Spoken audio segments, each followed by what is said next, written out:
I interact with a lot of companies, a lot of people that are very concerned about privacy, and I can appreciate how horrifying that may be to some people. But the more and more I look at this risk, I start seeing that the reality is that the public in general just is okay with being recorded all the time. Today we're talking about cars.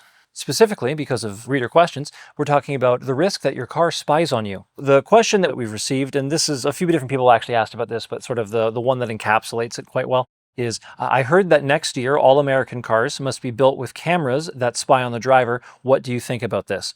So right off the top, this claim that's being made isn't actually true. This isn't going to be happening. What's largely happened around this is some news reporting and some information has been taken widely out of context. A lot of the coverage around this has been essentially clickbait and has been also effectively bad journalism, things taken out of context and not really diving just a bit deeper to find out that this actually isn't happening. So no, next year, this year is 2026, next year, all American cars are not going to be spying on you. It's significantly more complicated than that, and we'll get into that. So I'm going to kind of expand upon what they actually mean when they make the claim. The method which they're worried about the spying happening is cameras installed in the vehicle that look at the driver and really try to detect biometrics and facial features, the eyes, etc., to see if you're distracted, you're intoxicated, you're sleeping, whatever. And the idea is that when they detect a driver is not fit to drive, they will either stop the car from turning on, they'll force the car to slow down, or they'll force the car to pull over.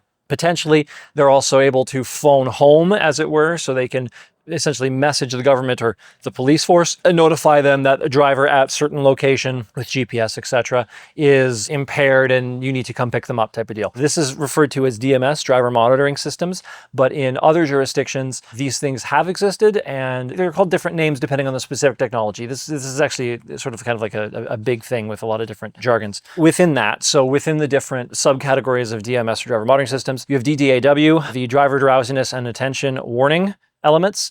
That is the big part of what's being talked about here. There are other types of monitoring that go into vehicles, but usually those are like dash cams or cameras that are outside the vehicle that are used for backing up, or like review cameras. The DDAW stuff is the stuff that points inward specifically at the driver. Now, let's tell you more about that and where that technology is being used, because it's not that this claim is completely unfounded, it's that it's misleading. In Europe, in 2022, they mandated DDAW, so driver-facing camera style technology, for all new vehicles. This was made into law. It's already been implemented. So if you made a new vehicle, so if you had a car manufactured by Volkswagen, which is a European manufacturer, and it was a new model that was made after 2022, so you have a 2024 Volkswagen manufactured in Europe, it has a camera installed in it to look at the driver to detect this according to European law, or it's supposed to. That was 2022. In 2024, that was finished. They finished the rollout basically,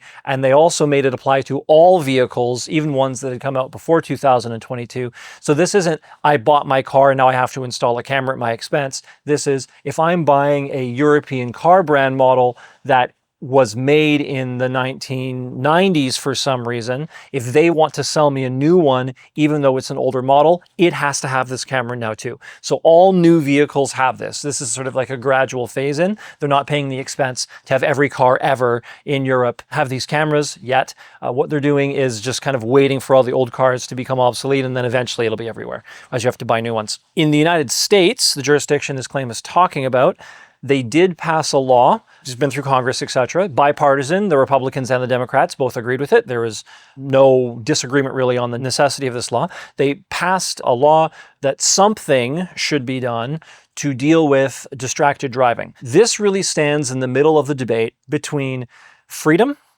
and safety. In disaster risk reduction and the sort of work that we do, public safety, etc. The big question is, what can you put in place policy-wise? What can you put in place that people are okay with, that is going to make them safer, that is going to make, life safer, that is going to be tolerable or that people are okay with?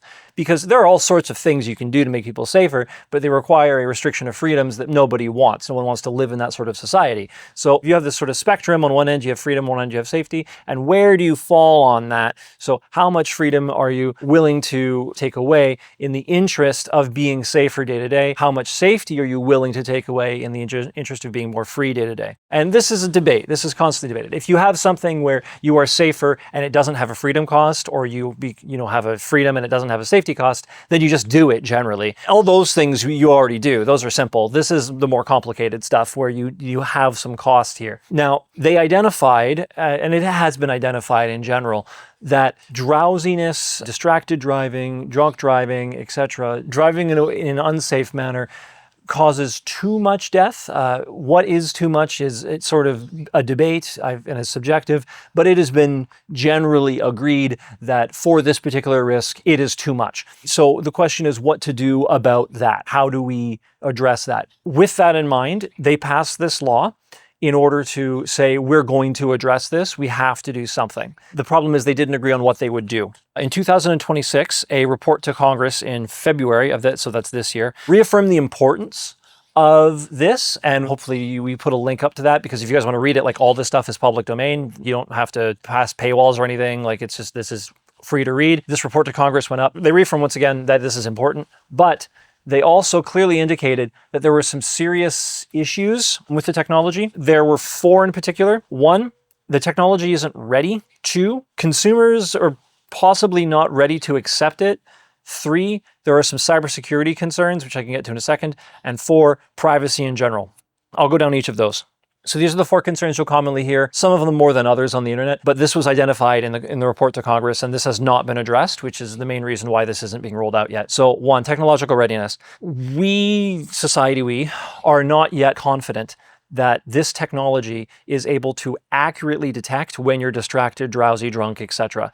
And the risk of a false positive, or an event where it thinks that you are but you are not, which could cause an issue, is significant. Further, we're not confident that the technology is capable of forcibly taking control of your vehicle in a way that is safe.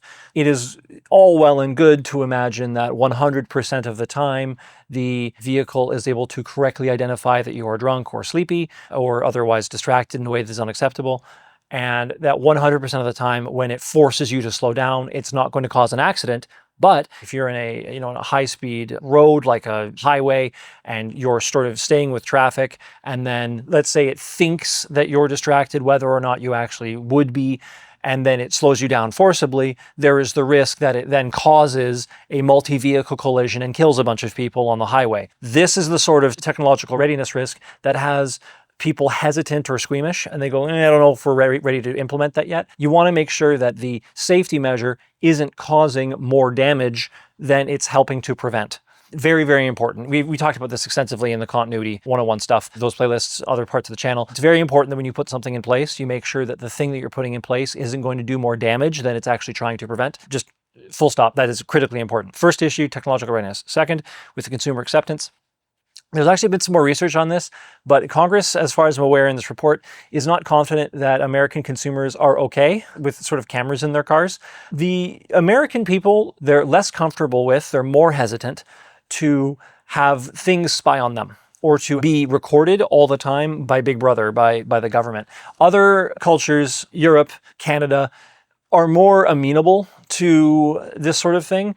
Americans on average, and I don't think this is that ridiculous of a claim. I think anyone who has grown up adjacent to both cultures would kind of understand this generally. But if you want to disagree with me and force me to go find citations for this, I can go do that work. But I'm pretty sure that most people would agree with this, that Americans are just, they're less comfortable with cameras being on them all the time, and specifically if the government's watching them. So it's one thing if, they're live streaming and then, speeding down a highway, but it's another thing if someone else is forcing them to consent when they don't want to, kind of idea. That's consumer acceptance. On the cybersecurity piece, this is interesting because just because you have the way to collect the data, you still have to store it. And when I get into the list later of just how much data is potentially being stored here, there's the thing of, okay, I'm okay with you having my data maybe, but what if these other people get it? I'm not okay with that. Are we confident that we can store all this that it can be secure, we won't get hacked, we won't have leaks, there won't be an issues of a breach where the breach of this data is a bigger impact or a worse thing than the number of lives that you've saved on the side for benefit. So is there potential for this breach of this data to potentially kill people or otherwise seriously harm the public in the long term, right? Depending on what data you store from people and just how vulnerable it makes them and how big a breach is, data breaches can be very, very bad. This is a tricky one too. And they've identified that not enough work has been done on cybersecurity. We need more there. And then on final one on privacy, once again, as previously mentioned, I said about their public, but their government also has clearly indicated that they're not comfortable with the privacy issues around this yet, and that something needs to be done to ensure privacy, or something has to be done to address it. And there hasn't been sufficient work there. That's what's been identified in their report to Congress, which is interesting because this is the lawmakers who would be putting this into law, what they think about it and what's being argued. This isn't someone's opinion on the internet that doesn't have any sort of stake in the issue. This is what's actually happening. I would highly recommend, if people are interested in issues like this, where laws come into play, that you look out for some of these sorts of documents that exist, because they speak to exactly what's being talked about, the way it's being talked about, sometimes the venue where it's being talked about. Very often, if you're a citizen of these countries, you can go and speak and give your opinion on record about what you think about this and potentially affect what stuff comes into policy and not, right? Very good resources here for people who are interested. With all that to say, especially because the report, once again, the 2027 to 2028 sort of rollout of this, that claim is just demonstrably false. Clearly that's not happening. Okay, we said all that. Let's look at spyware in cars more broadly. I'm going to slightly change the topic because I think that this is an interesting thing to look at. And while that claim, once again, may be false, there is something that can be learned from this. In 2023, there was a piece put up by the Mozilla Foundation. This piece was titled, I'm going to read, "Privacy Nightmare on Wheels. Every car brand reviewed by Mozilla, including Ford, Volkswagen, and Toyota, flunks privacy test." Now, for you guys, I have printed it.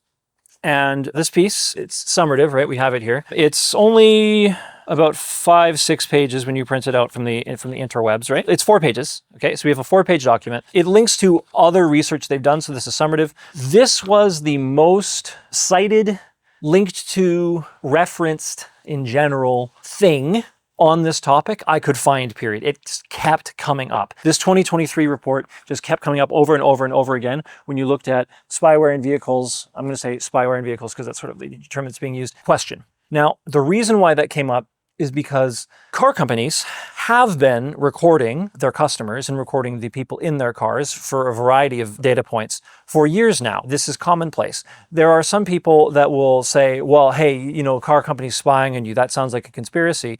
When you start looking at this data and you start looking at the sort of consulting that's come about in the last couple of years around it, no, it's a pretty well-known fact that they're recording all sorts of things about you. Right now, what's being debated is the best way that they can monetize that data. That ship has sailed. So if you wanted to look into this at all, it's pretty easy to come across some very credible references, including the car manufacturers themselves just stating they do it. Yeah, this is well known. If you're someone who is a mechanic or who works with vehicles, you definitely know this when you do the repairs because you know what the computers in the cars can do. Anyways, I want to talk about what they take and what they can do already and what's known. And for that, there's a different report because the Mozilla report is good at sort of sounding the alarm and giving people a general idea for sort of how bad these things are for personal privacy from the perspective of internet organizations that care about privacy a lot. But it doesn't get as specific as I would like. For that, we had a bunch of different things that gave us that information, the Mozilla report, some studies that were done, this really interesting report from McKinsey that came out in 2016. The 2016 McKinsey report identified, okay, we're already recording all this stuff. How are we best to use it? What do consumers think about it? It did sort of a dive into the impact of recording people, the assumption that people were being recorded. Well, it's not an assumption, it was just a known variable. And that was in 2016, that's 10 years ago. This has been happening for a long time. This is not surprising to anybody. I made a chart. I made a nice little chart. I broke down the category of what type of thing is being recorded and then I put down examples of that type of thing so that you can have a better understanding of what sort of data is being collected right now that's known. And this isn't all car companies do all of these, but just sort of across all of the ones that have been viewed more, the stuff that's public. These are the general things that keep coming up. I didn't think that it was necessary to get into the specifics on sort of which car company is being worse than the other one. If you want to get into that, the Mozilla report will just tell you. But I just sort of a summary here. You've got the identity stuff. So your car is going to sort of know your identity so they know who's driving the vehicle. Some people don't want their identity being known all over the place. Like this one isn't that big of a deal to most people because you have your ownership and if you get pulled over by the police, license and registration, please. Like this is not that big of a deal to most people, but some people care. Either way, like they have your name, address, phone number, email. They know how to get in contact with you if you're driving the vehicle, basically. This information is usually collected through syncing any device with the car's computer. They basically know everything that's on that device, pretty much. They have full GPS tracking, including history. They know your location, where you've been, homework locations, etc. So they know your location, and they know all your driving behavior. This sort of information normally gets sold to insurance companies or is used to coordinate with insurance or police or can be, etc. There is some people that don't like the idea that they can be financially penalized for driving bad. The driving behavior piece is that, but they already have all this information. Vehicle telemetry. So this speaks to how road safe the vehicle is. They have all this. Most of this data, depending on the manufacturer, they phone home with too. So they don't even have to really get into your vehicle to record it. They just have it all the time. Your infotainment stuff. Once again, this is all the stuff on your phone. They know all the marketing information. This is potentially sellable to marketing companies. Okay, without getting into a big diatribe explaining marketing, basically a business wants to find their target customer and marketing companies want to help them sell to said customer.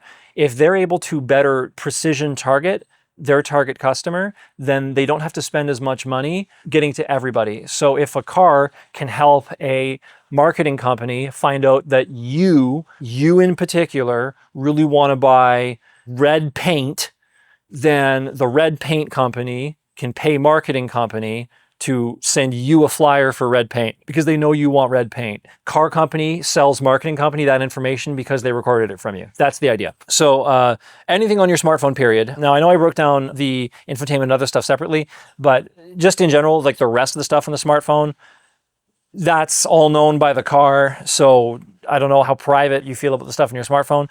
I know a lot of people take pictures they probably shouldn't be taking on an easily compromisable device on their smartphone, but your car can get it. Biometrics, so this is the facial monitoring, all that sort of identifying information. All your general camera data, that's all recorded, and that can be sent off pretty easily. And then other derived information. So there was actually one part of the Mozilla report that identified that one company in particular was recording sexual preference and was getting behavioral information about very specific things with human activity. I read that one and I thought that was kind of wild. They really are collecting quite a bit about what makes you tick and how you work. That's all in there. That's a whole thing. As part of looking at sort of the landscape of this, so the same section here of sort of the context around spyware in cars, I want to break down data collection risk. Here's a way that I think about it.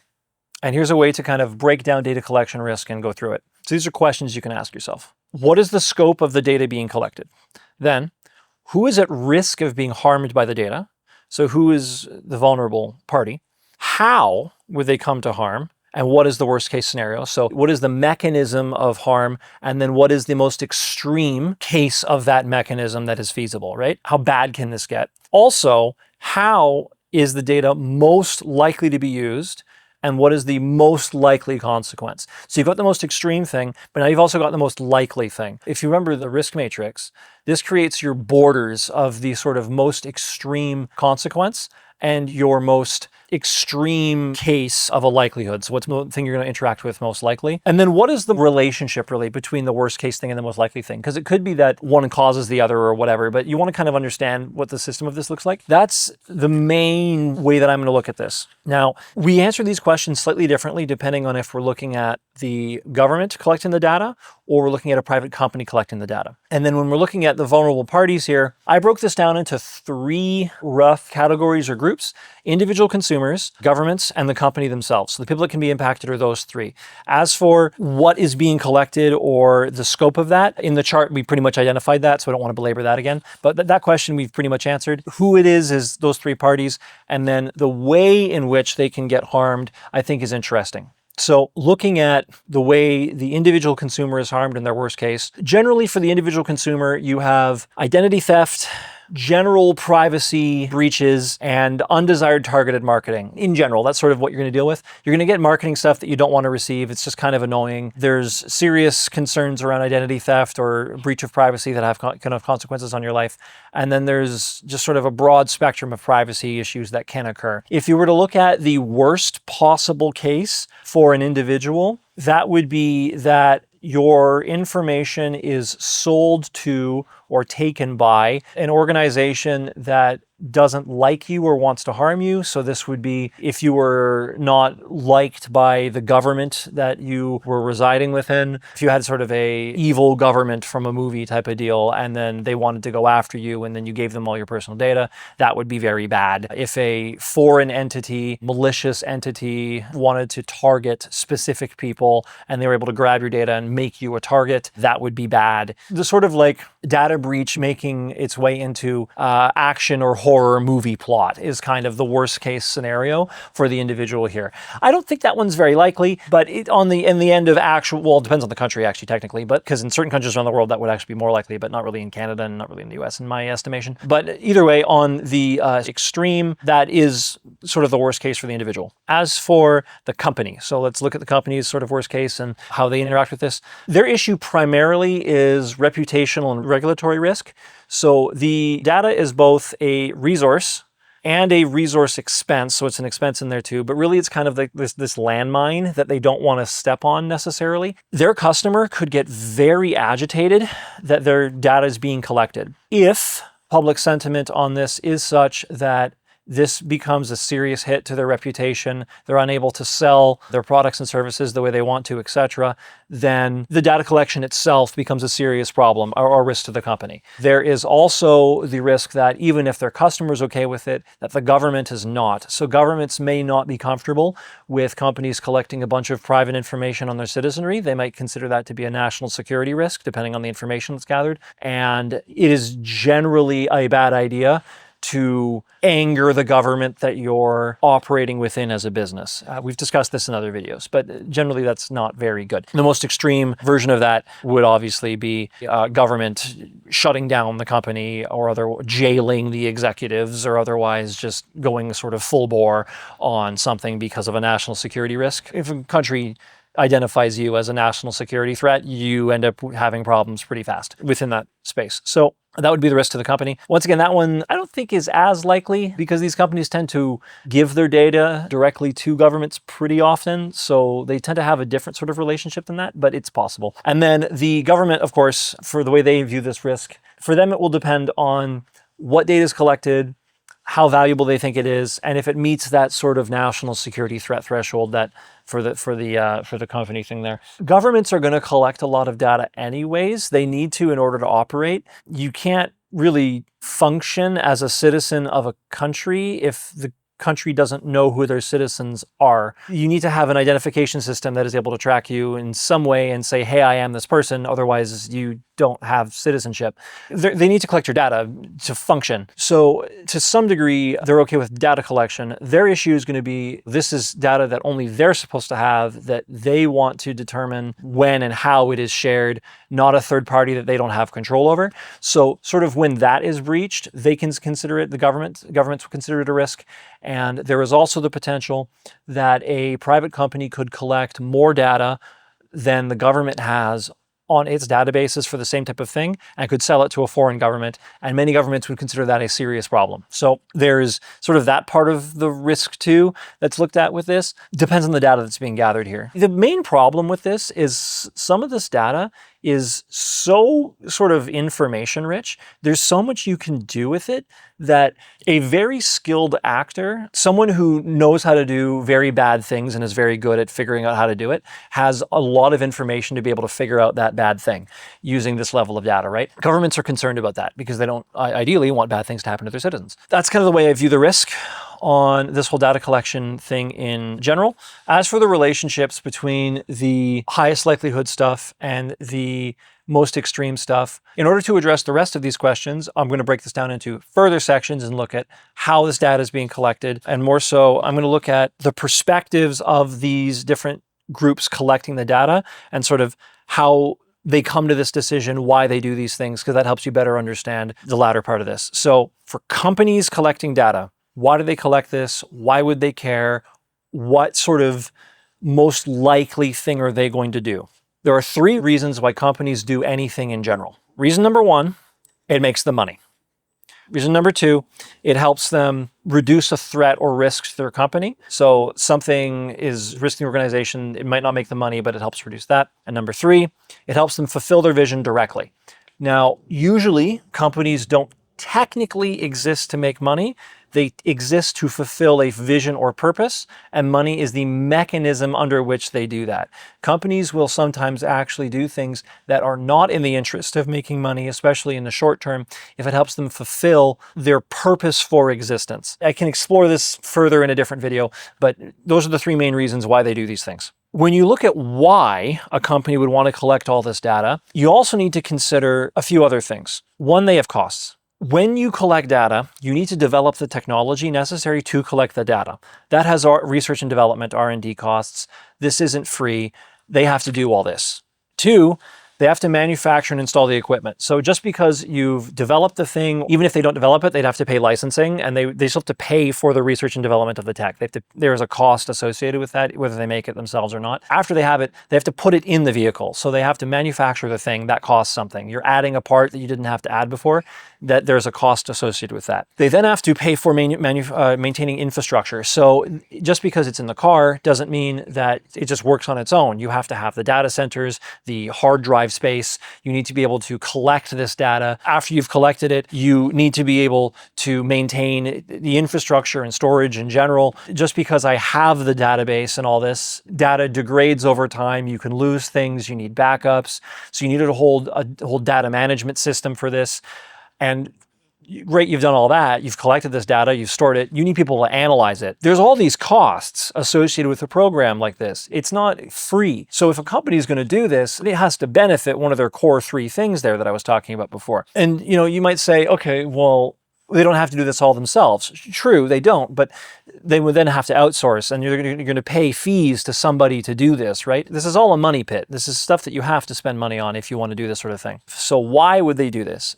The financial incentive of having all this data, the way you make money from it, is selling the data to a third party. So they might say, you know what, we want to sell the data to a third party, and they might make more money than it costs for them to collect the data. They would have to, otherwise it would be a money loser and they just wouldn't do it. They also might decide that they want to have this data on their customers or on people around them in the event that there's a legal dispute. So they could get sued, and they might say, you know what, we want to shore up our downside risk, and in the event that we're sued, we want to have recordings of this stuff so that we can win in court. So okay, we're just gonna be real here and talk about how the world works. If a company has the recordings of everything ever that happens in their vehicles, and then you sue them, and it turns out that the recording said that they were actually wrong, they can choose to say that the data center didn't work that day. And that is illegal.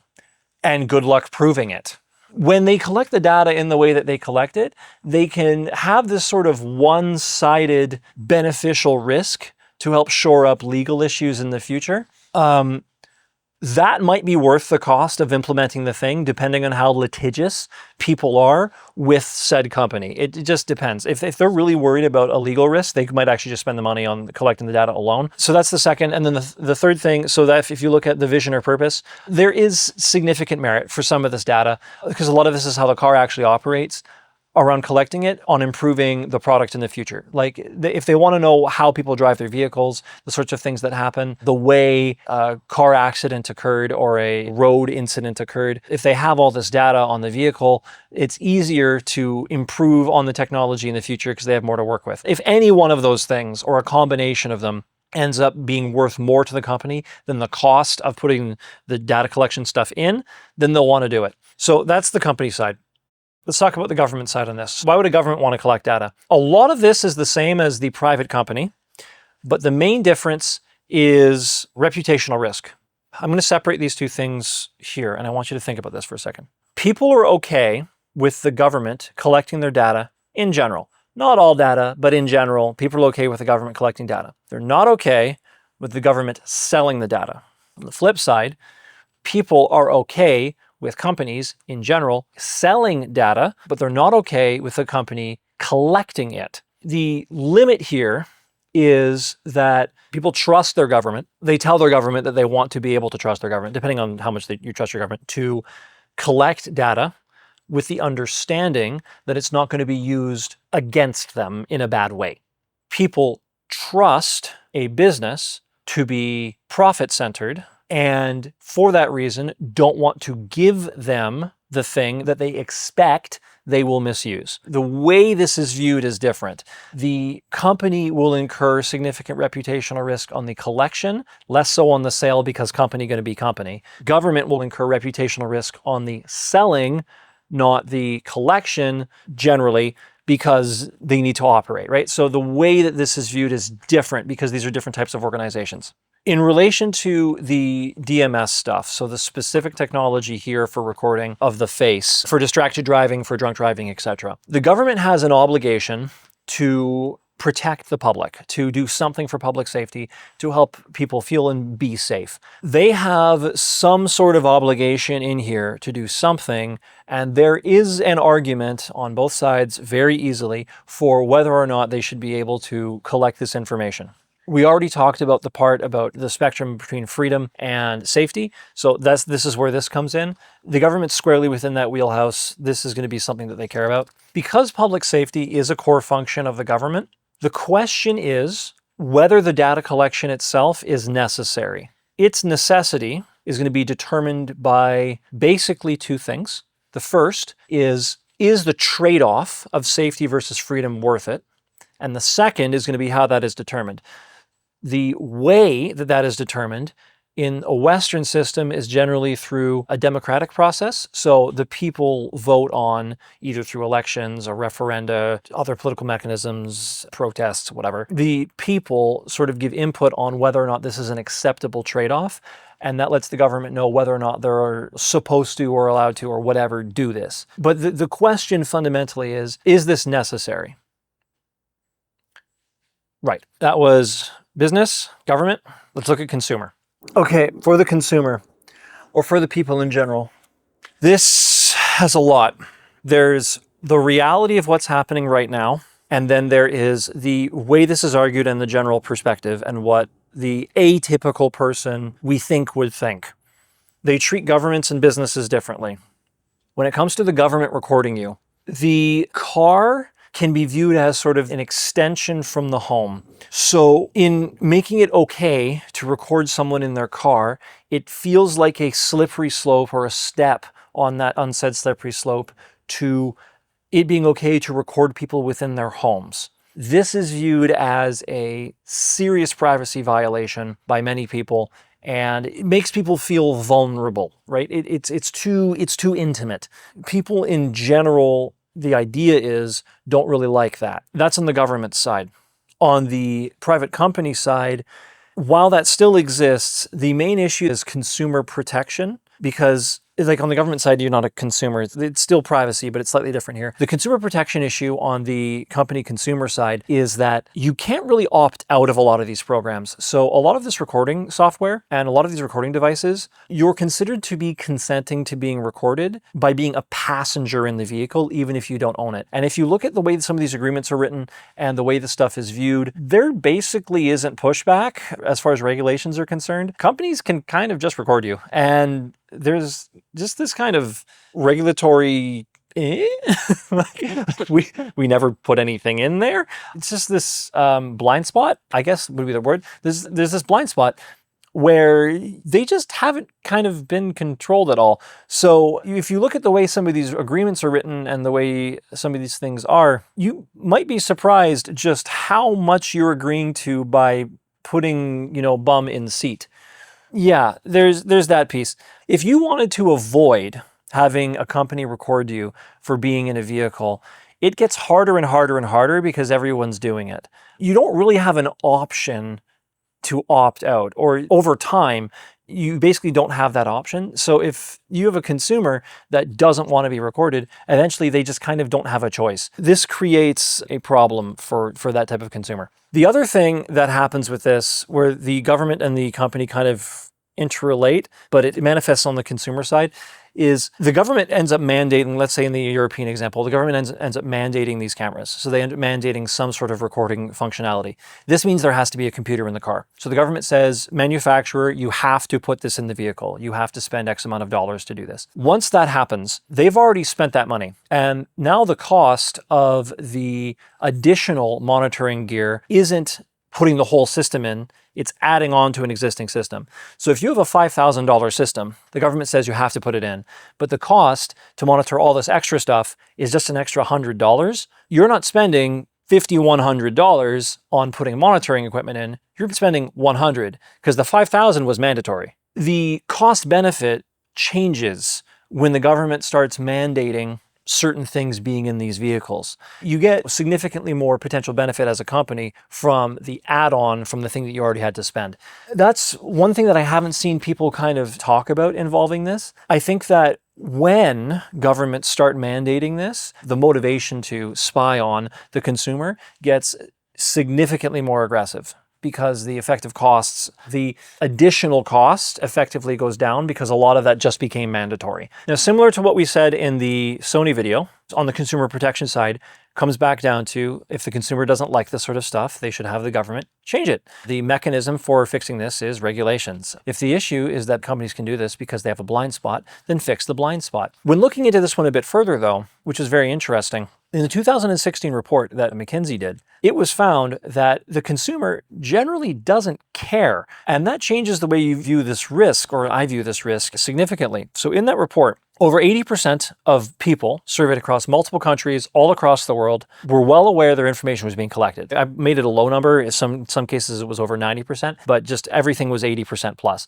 People were aware that their information was being recorded. And it wasn't, hey, do you consent? It was, hey, do you know that, they're taking this, and this, and this, and this on you? Do you know that this is being recorded? Yes, I do know that. Oh, okay. Like the survey wasn't done in a way where you have a lot of that, whatever errors. People in general were aware, which is interesting. And then when asked further how they feel about that or what they think should be done with the data, 55% of people said their car maker tracking their location and reporting it anonymously was completely okay. When looking at data collection on the tracking and reporting and telling it to anybody, they were just like, yep, fine, no problem. 21% were only okay with it as long as it was not reported to a third party. They were okay with the data collection, but they weren't okay with you just telling everybody about it, basically. And 24% were not okay with it. That was 10 years ago. So 10 years ago, more than half of people just said, whatever, collect my data, basically. That's not exactly what this says, but that's the way it's being interpreted by and large. There is a significant argument that over time, the younger generation has become less and less concerned with privacy and more concerned with convenience and not even safety, really. And that was actually found in this report even back then. The idea was that generally speaking, the consumer didn't really care about their data being collected. And when they were given some sort of trade-off where they had some improved functionality of the technology, they were able to contact friends more easily, whatever, then they were like, yeah, whatever, take my data, it's fine. People in general just don't seem to care about this. So when a company looks at the potential additional money that can be made from a customer, from this extra revenue stream, all the other benefits, and then they see a smaller and smaller and smaller demographic of people that won't buy their vehicles because of privacy concerns, more companies will make the decision to just put all the spyware in their cars because more people will buy it because it can do more things. That is interesting because the question originally around this whole video was the idea that people didn't want this. That's sort of core to the question. The idea that this is bad, that it's against the public's interest. But what this data is showing is that the public is actually asking to be spied on effectively. If the public is asking to be spied on for convenience features, not for public safety, then when you look at the original question of public safety versus freedom, and they've already given up their freedom for convenience, there isn't an effective freedom cost because they've already said, I don't care. This means that it is a public safety winner, basically. In that environment, you just record everybody. When people are okay with being recorded in general, then you just record them. This is the issue here. And I'm struggling with this a bit because I interact with a lot of companies, a lot of people that are very concerned about privacy, and I can appreciate how horrifying that may be to some people. But the more and more I look at this risk, I start seeing that the reality is that the public in general just is okay with being recorded all the time, which it makes you have to kind of reanalyze the way you look at this. There's a huge sort of security bias and privacy bias built into a lot of the stuff that we do, and this changes a lot of that. I have to think on that more and maybe make a follow-up video on that topic more in general, but that's anyways, that's in the brain. So let's think about the future here. So where is this going? I think it is a reasonable, let's say, trust me bro statement that the younger generation just kind of doesn't care. That people are okay with being recorded. To use a specific anecdotal one point on the graph reference that doesn't represent the whole population, but to just kind of demonstrate this, there are multiple idiots that have recorded themselves breaking the law, speeding aggressively on highways, while live streaming it to multiple platforms, and then getting into very dangerous, potentially fatal motor vehicle collisions. People are okay with voluntarily recording themselves and putting it on the internet. There are numerous people that record themselves all the time and, once again, live stream it while they're in the car. The degree to which the current generation doesn't care about this, I think, is not well appreciated by a lot of individuals on the risk side of the industry. So they don't care. Okay, they just don't care. With that in mind, with them not caring, there's gonna be less and less privacy. This technology is gonna get more and more invasive because they can do it. And until there is sort of a privacy revolution or renaissance, or, consumers all get together and citizens get together and say, this doesn't work for me, change the law, I'm not doing this, make me an alternative. Until people care en masse in great numbers, this is just going to keep happening. If that happens in the future, you may see a whiplash, a huge overcorrection, but until that point, it's probably just going to keep happening in the future. Yeah, no, this is going to keep happening. That's pretty much it. Business is going to be business. Government's going to be government. You're fighting against the majority effectively if you're trying to stop this. You can try your best to buy old vehicles and maintain them, but at some point something's going to give. And at some point I can envision the conversation now. Individual goes into car dealership saying, hey, I'd like to buy this vehicle.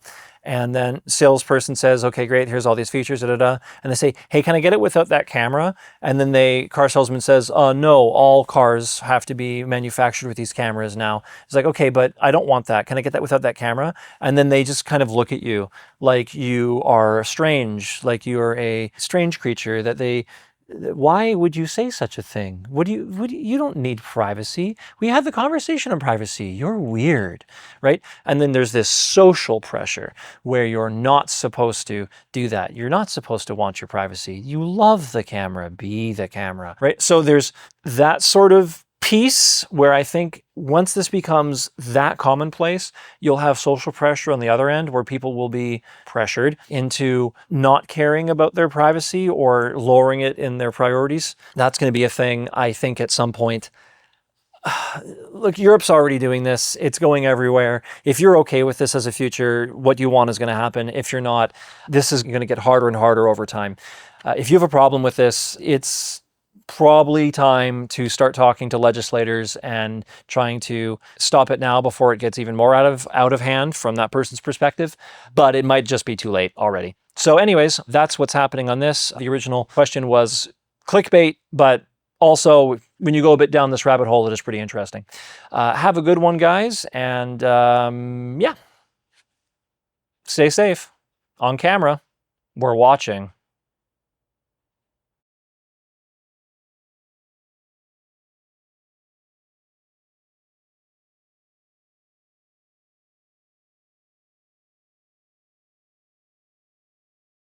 I don't think we have consumed. Oh, that bird is really going at it. Wow, what is going? What? Oh, they're doing combat. Oh, okay. Anyways,